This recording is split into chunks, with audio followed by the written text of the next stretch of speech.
I ran away from home because my parents threatened me with conversion camp. Alex had always known he was different, and that difference became more apparent when he realized he was bisexual. At 14, he came out to his parents, hoping for understanding or at least tolerance. But what followed was anything but. His father, Mark, a stern and traditional man, exploded in anger, demanding that Alex fix himself. His mother, Julia, was quieter, but the disappointment in her eyes cut Alex deeply. The arguments were relentless, shouting matches that echoed through their home, followed by painful silences that lasted for days. But eventually, the storm settled. His parents stopped pressing the issue, and Alex was left to believe that while they didn't accept it, they had at least decided to ignore it. Over time, Alex learned to navigate this uncomfortable truce, becoming adept at hiding parts of himself.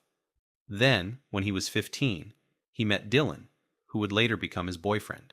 Dylan was everything Alex could have hoped for: kind, understanding, and, most importantly, accepting of who Alex truly was.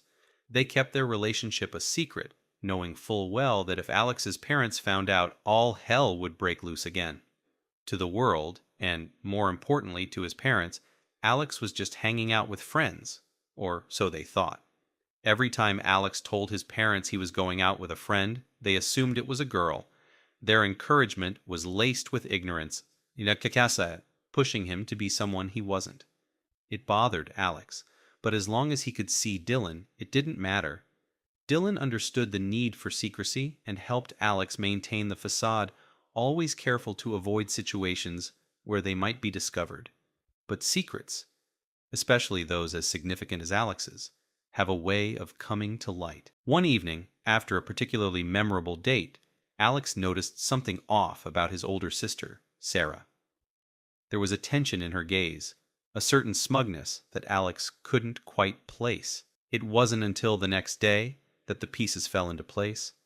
Sarah, it turned out, had followed him the previous night, snapping photos of him and Dylan at dinner, holding hands, laughing, and even kissing. Armed with this evidence, she wasted no time in showing them to their parents. The backlash was immediate and brutal. Alex's phone buzzed nonstop with calls and messages, demanding his return home. When he finally did return, the reception was as cold and harsh as he'd feared. His mother, usually the more passive one in their conflicts, slapped him the moment he walked through the door. Shocked, Alex reeled back, touching his cheek where her hand had connected. Before he could say anything, Sarah smugly thrust her phone in his face, showing him the damning photos. His parents launched into a tirade, their voices rising with each word. Mark, in particular, was relentless, demanding to know how Alex could betray their trust, how he could lie to them so easily. Julia echoed her husband's sentiments, her voice tinged with a mix of anger and desperation. The accusations flew fast and furious. Alex was called a liar, a sinner, an embarrassment to the family. But instead of crumbling under their words, Alex found himself growing angry, angrier than he had ever been before. He knew there was no reasoning with them, no way to make them see that there was nothing wrong with him. Instead, he defiantly told them, "Yes, I have a boyfriend, and no, I'm not ashamed of it." This only fueled their rage. Sarah, perhaps hurt by her own failed relationships, took a particularly vicious tone, calling Alex selfish and wrong. But Alex, in a moment of frustration and hurt, lashed out in return, saying, "At least I can find someone who treats me right." The comment cut deep, deeper than Alex intended. Sarah had been through a string of abusive and neglectful relationships, and Alex's words hit her where it hurt most. The days that followed were hellish. Mark refused to speak to Alex, ignoring him completely. Sarah's behavior turned vindictive, with her taking every opportunity to taunt and belittle him. At one point, she even threw a cup at him, missing by mere inches. But what hurt most was the cold indifference from Julia, who spent hours searching for conversion camps online, determined to fix Alex once and for all. When they finally sat him down to tell him their plan, Alex couldn't believe what he was hearing. In 1 week, they would be sending him to a conversion camp, a place designed to change him, to make him normal in their eyes. The ultimatum was clear: Either he went to the camp and came back fixed, or he might as well not come back at all. The cruelty of their words left Alex reeling. It was as if his parents, the people who were supposed to love him unconditionally, had declared him unworthy of their love unless he changed who he was. The despair that followed was overwhelming, but there was also a growing sense of defiance, a refusal to let them break him. He confided in Dylan, who was furious. For the first time, Alex saw a side of Dylan he had never seen before: rage. Dylan, who was usually so calm and gentle, was livid at the thought of what Alex's parents were trying to do. He couldn't stand the idea of Alex being sent away, of being forced into something so cruel. Dylan had recently accepted a welding job in another state, and his stepdad had offered to pay for a few months of rent to help him get started. It was an opportunity for a fresh start, away from the toxicity of their current lives. One night, after another round of verbal abuse from his family, Dylan turned to Alex and said, "You can come with me." The offer was like a lifeline thrown to a drowning man. Alex didn't hesitate. The idea of leaving everything behind, his home, his family, the town he had grown up in, was terrifying, but the alternative, staying and being sent to a conversion camp, was unthinkable. They planned their escape meticulously. They couldn't take much, just a few clothes, some personal items, and their cat, Cookie. They packed everything in the dead of night, careful not to make any noise. Alex left a letter under his bed, knowing his parents would call the cops as soon as they realized he was gone. The letter was short. Just a few lines explaining that he was safe and that he was leaving because he refused to be treated the way they had been treating him. At 2:45 a.m., they slipped out of the house, their bags in hand, and drove away. The city lights faded in the rearview mirror as they headed towards an uncertain future. But for the first time in a long time, Alex felt a sense of hope. He didn't know what the future held, but he knew one thing for sure. He was no longer going to live his life in fear. As they drove through the night, the weight of the past few years began to lift. Alex looked over at Dylan, who was focused on the road ahead, and felt a surge of gratitude. Dylan had given him a way out, a chance at a life where he could be himself without fear of judgment or retribution. They didn't talk much during the drive, each lost in their own thoughts. The road stretched out before them, dark and endless, but it was a road to freedom.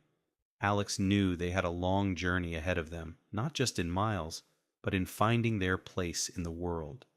But they were together, and that was all that mattered. By the time the sun began to rise, they were 7 states away, with a new life waiting for them. The future was uncertain, but Alex no longer cared. He had taken control of his life, and no one was going to take that away from him. And, as the first rays of sunlight broke through the horizon, Alex knew he had made the right choice. He was free. Story Knew 2 girl offered me a ride home after we met at the airport. Ethan was at the airport, sitting by the gate, waiting for his flight back home. The weekend had been a whirlwind. His best friend's bachelor party had taken him out of town for a few days of celebration, and he was now heading back, exhausted, but content. As he sat there minding his own business and scrolling through his phone, he noticed a girl, a few seats away, glancing in his direction. She was about his age, maybe younger, with an infectious energy about her. After catching his eye a couple of times, she finally got up and approached him. "Hey," she said, with a bright smile. "Do you know what group they're boarding right now? I'm always terrible with this stuff."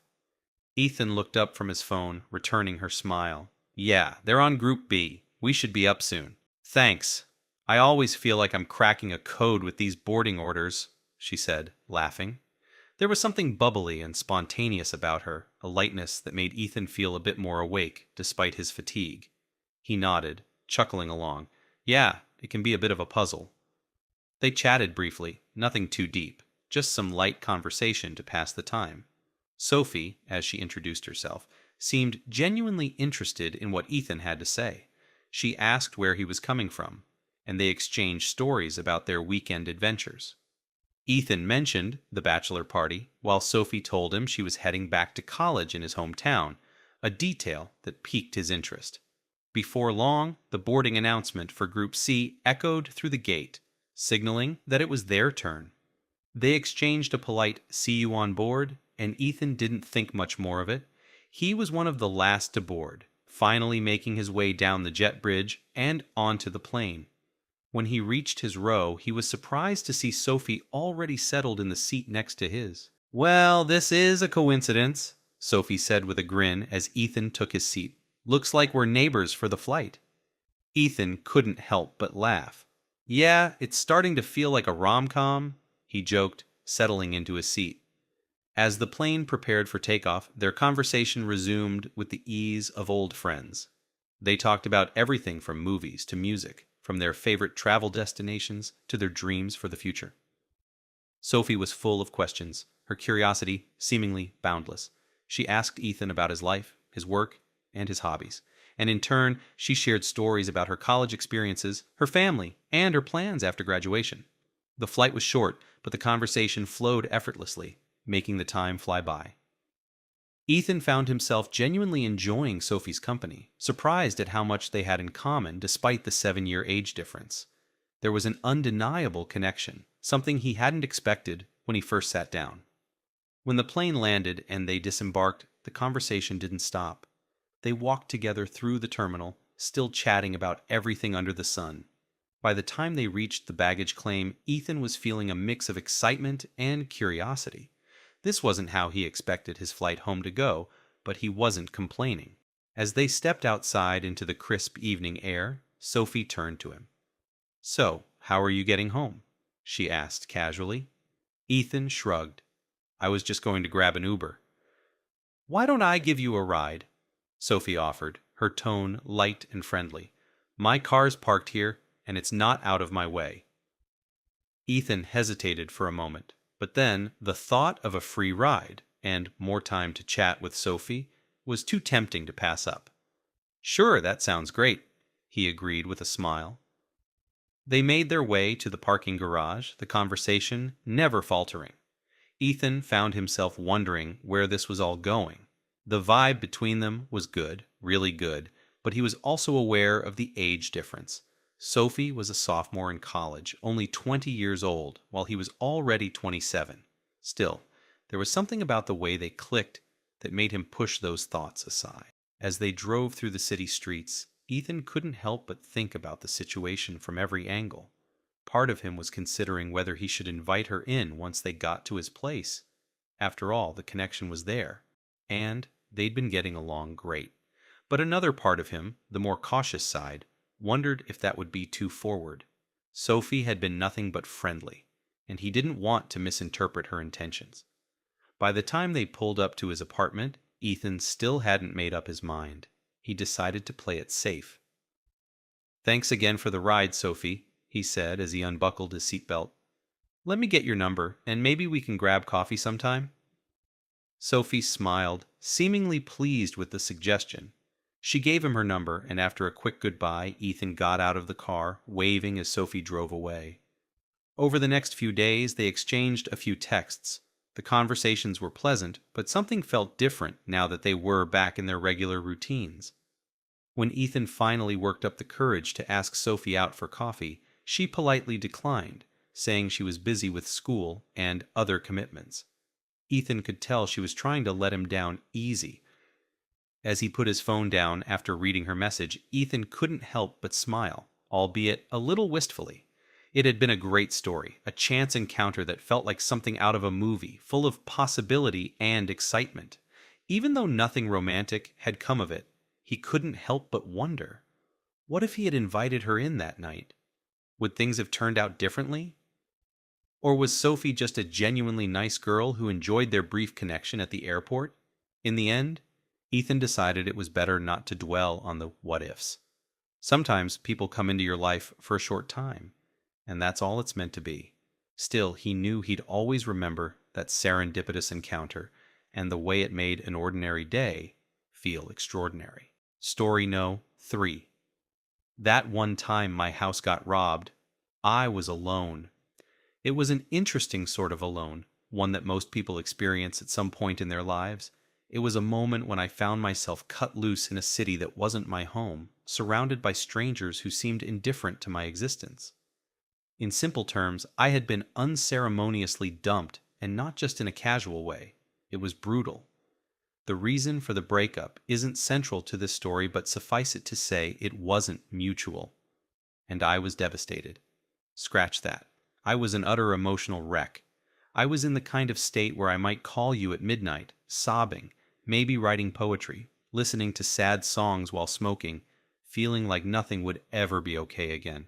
It was messy and ugly. I had never lived anywhere so nice, so spacious, or so solitary.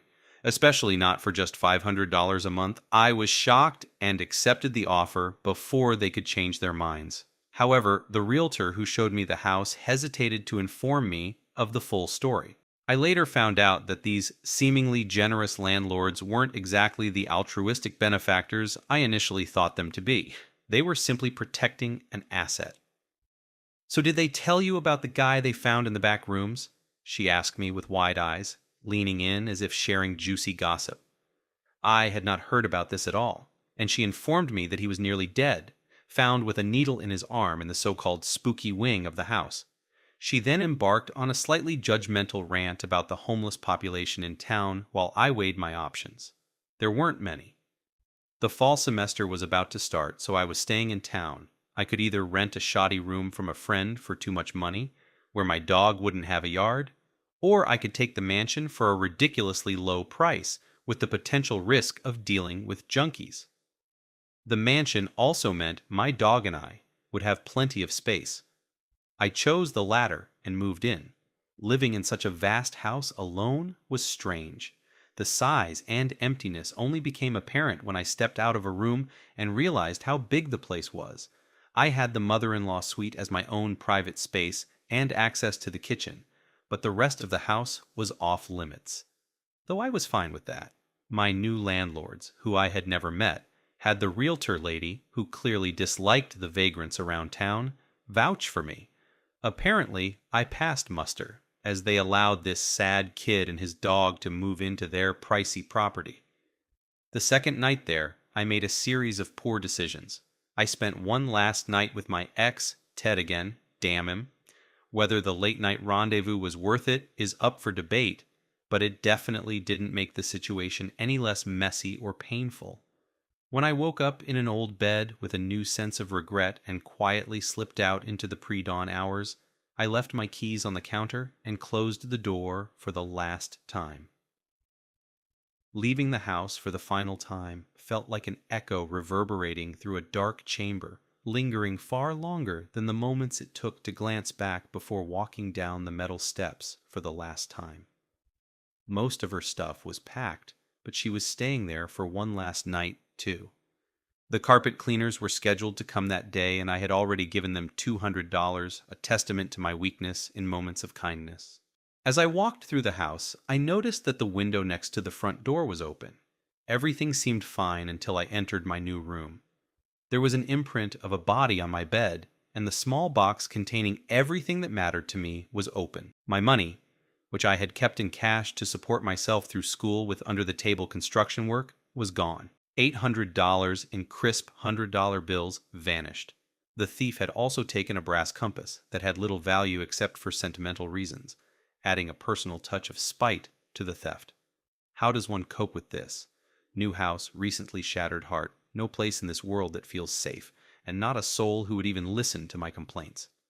I texted my ex. It was almost comical. I'm sure she still thinks I lied about the money and was furious that she had to pay for the carpet cleaners when I had promised to. In hindsight, it wasn't worth dwelling on. I put my sheets in the washer and tried to make sense of my life. I felt like my life had been rifled through and judged by a complete stranger. My belongings were meager, and whatever nice things I had were second-hand. A bookshelf was my only real piece of furniture aside from a record table and a TV on the floor.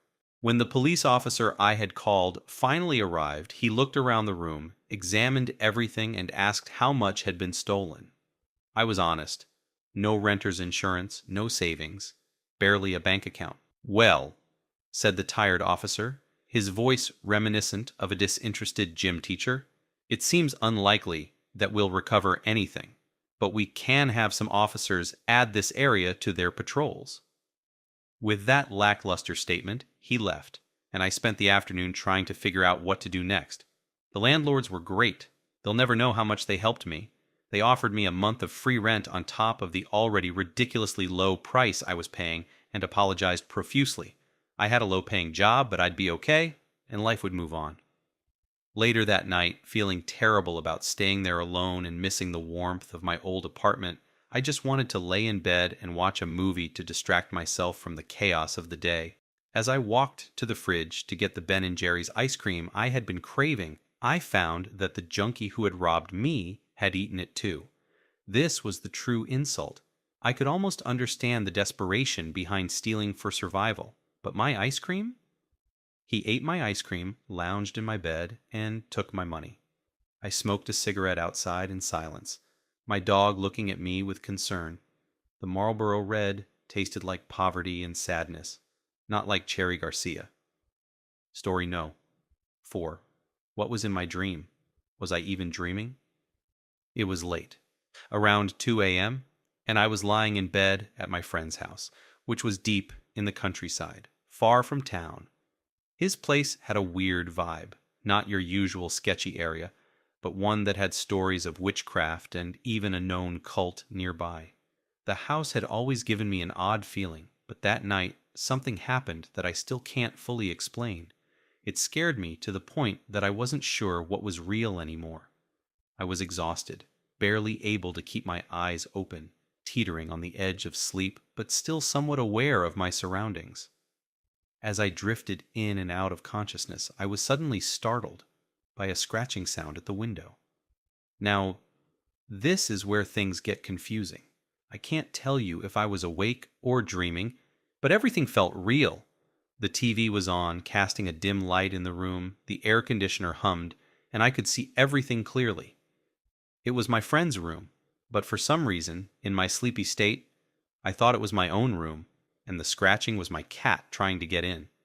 The sound wasn't just scratching, it was accompanied by something that sounded like a bear trying to meow. But instead of getting up, I ignored it, thinking my cat was just being needy. I rolled over, trying to fall asleep again, but the scratching and the strange noise persisted. Still, I didn't move.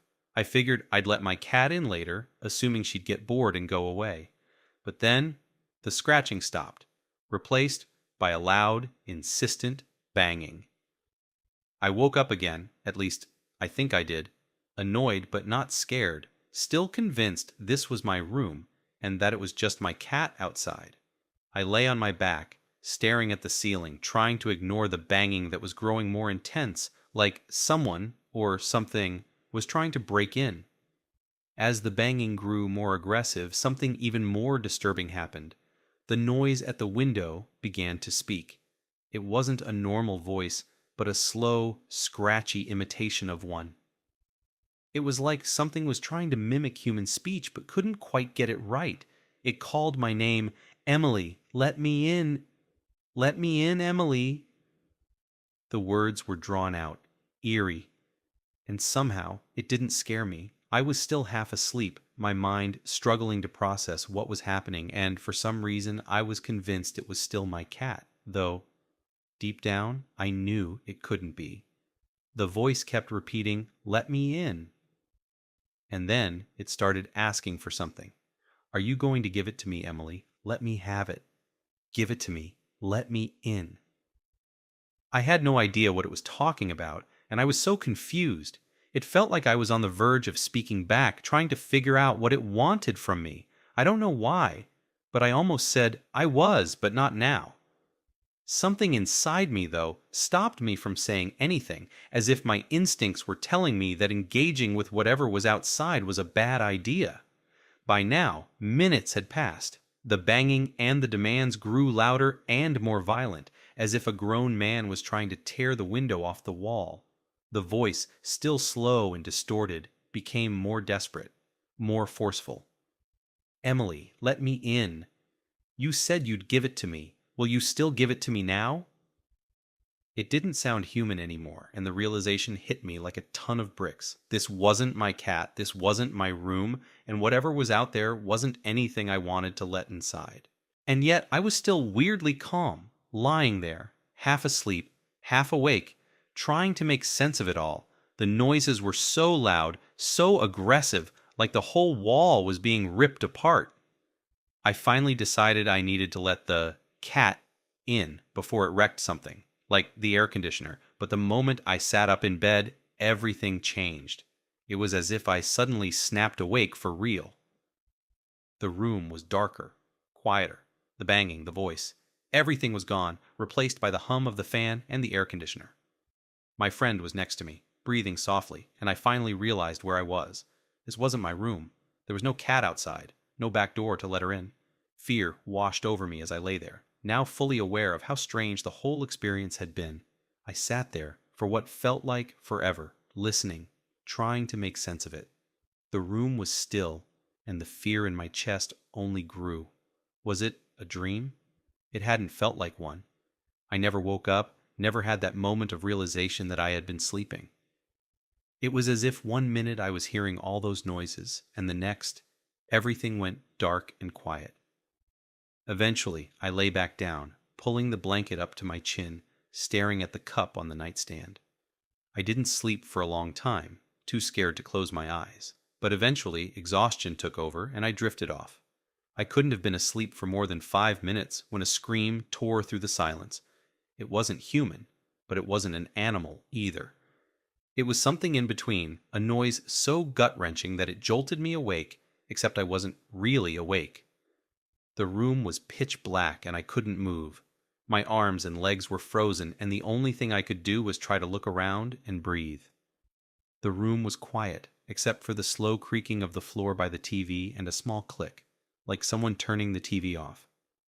For a moment, I thought it was my friend getting up to check on something, and I started to relax. But then I heard the noise again, this time from the window. It wasn't banging anymore, but a low, painful crying. It didn't sound human, but it was trying to.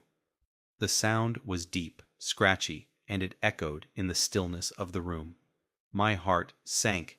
This was different from before. This noise didn't just scare me, it terrified me to the core. I could barely breathe, frozen in place. As I lay there, too scared to move, I felt my friend roll over beside me, his arm brushing against me.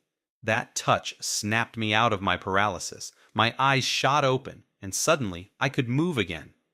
I sat up, ripping the blanket off, and looked around the room. The TV was still on, the familiar Roku screen bouncing around, and when I turned to look out the window, there was nothing there. No sound, no light, nothing. I spent the rest of the night staring at the ceiling, too terrified to close my eyes. The sun eventually came up, and only then did I finally drift off to sleep, exhausted and confused. The next morning, I told my friend about what had happened. He looked at me, worried, and said he hadn't heard a single thing all night. That was strange, especially since he mentioned that his mother had engraved Bible scriptures all along the base of the house and blessed all the doors and windows. He suggested that maybe something was trying to get in, something his mom had been trying to keep out, and for some reason it had targeted me. That happened just last night, and I can't shake the feeling that someone or something is watching me. All day I've been paranoid, unable to understand what that experience meant or what I should do next. What was in my dream? Was I even dreaming? I don't know. And that's what scares me the most. Story 5. I don't think I can trust my sister anymore. My sister, 21F, and I, 18F, have been so close forever. Often we have confided in each other about many things, ranging from harmless thoughts to serious mental issues, and we have always related to each other on our need for privacy. A little bit of backstory. My sister has always been much closer to my mom, and they would often have conversations for hours together every night when my sister was about 7, 15.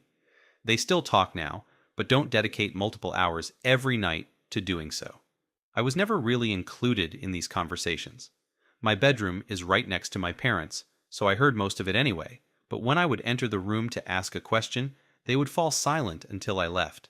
This never really bothered me because it gave me more time to spend with my dad, but it revealed how thick they must think the walls are while having these conversations. Anyway, my mom and I have butted heads for the past few, 5, 6 years because she has a very hard time listening to me when she does something that hurts my feelings. Because of this constant argument that me and her find ourselves in, I have withdrawn a lot from speaking with my mom about personal things because she either makes it a big deal how ridiculous it is, or she just ignores it entirely. She also will sometimes kind of understand what I'm trying to say, but then will make it a big show about how much she understands me, and then she'll try to show me insane amounts of comfort, which includes hugging and loudly apologizing for my whole family to hear and repeatedly talking about it for the rest of my life, which makes me so uncomfortable, but my sister loves. All that to say that I no longer confide in my mother for a reason. I don't confide in my dad because his response would be to ask my mom what he should say. So I would often confide in my sister about my personal thoughts, feelings, thinking that, with our constant talks about privacy, she would keep it to herself. I started speaking to her over my mom when I was around 9, and it wasn't until I was about 13 that I realized that everything I told her she would tell to my mom almost verbatim. At this point, she would still have the long conversations with my mom at night, and since I was older and realized that although they didn't know I could hear them, that I should give them privacy, so I would often be in the living room watching TV with my dad. It wasn't until my mom called me into her room one night when I was around 13 and started addressing everything I had been telling my sister in private for the past 4 years. I felt so trapped and sick and alone because the only person I could talk to ratted me out to the person I was primarily talking about in our conversations. I remember turning to shout at my sister, which prompted my mom and my dad to come into the room, and all three of them ganged up on me. After this, I tried hard not to speak to my sister about important things, but I was starting to feel very depressed because I didn't have anyone to talk to anymore. My sister started going to therapy around that time and seemed to be better and speak with my mom about things less. This hurt my mom, and she would get angry towards my sister about not confiding in her sometimes, and I would help stand up for her. Unfortunately, I thought my sister being in therapy meant she had changed, and about 2 years later, when I was 16, I started to talk to her again about important things. I should have known, but I was just in a terrible mental spot and needed an outlet. I remember telling her once that I didn't want to go to therapy, despite being very depressed and anxious, because I was afraid that my mom would force the therapist to divulge everything I said to her. Little did I know that I didn't need a therapist for that, because a year later, when I was getting ready for college, my mom pulled me aside to let me know that I didn't need to be scared about therapy anymore because the health center at my college was super confidential and she had asked them herself via email. 3. Obviously, I was very horrified that she had said this because those actions literally proved my fears, and the only way she could have possibly known my fears is if my sister had told her, because we always talked downstairs when my mom was fast asleep. That was about a year ago, and I have been so depressed and alone since. I've continuously been the idiot who forgets all that's happened in the past and decided to confide in her sister about important things when I know what's going to happen. I just can't bottle things up for too long or it gets really bad, but when I tell things, it gets really bad and I just feel so trapped.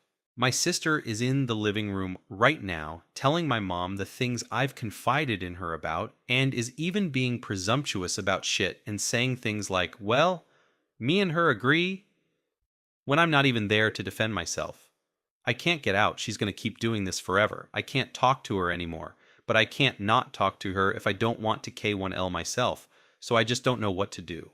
I'm fucking trapped and just so upset, and now I have to go out there and pretend I didn't hear them talking about me so it doesn't become a big thing. I hate it here. I don't have anybody who gives a fuck about me. Sorry for venting. I just needed to say something so I don't fucking explode.